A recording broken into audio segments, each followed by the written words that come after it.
Okey, mengucap 2 kalimah syahadat. Mengucap 2 kalimah syahadat.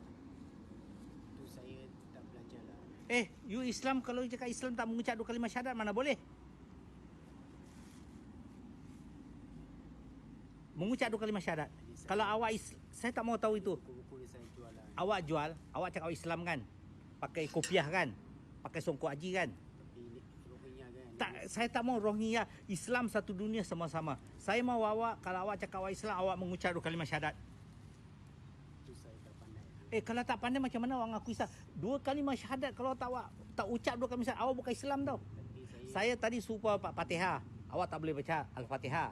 bapa saya sudah mati. Tak, itu bukan alasan. Bukan alasan cakap bapa awak mati. Tapi sekarang saya tanya awak, kalau awak Islam pakai songkok, awak mengucap 2 kalimah syahadat. Rohingya tu. Tak ada. Saya tak mau dengar Rohingya ke apa. Saya orang berapa banyak kerja Rohingya, Bangladesh Rohingya. Tapi sekarang saya tanya awak satu. Kalau awak Islam, awak pakai songkok haji, awak mengucap 2 kalimah syahadat. Tapi bapa saya kecil-kecil. Tak, saya bukan tanya bapa awak kecil-kecil. Sekarang saya suruh awak mengucap 2 kalimah syahadat. Tapi negeri saya susah kan. Tak, itu saya tak mau susah ke senang. Itu tak apa. Awak cakap awak Islam. Okey, Islam. Okey, semayang maghrib berapa rakaat? 5. Mana you belajar semayang maghrib 5 rakaat? Mana ada semayang 5 rakaat?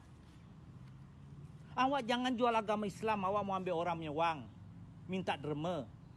Awak jual nama Islam pakai kopiah.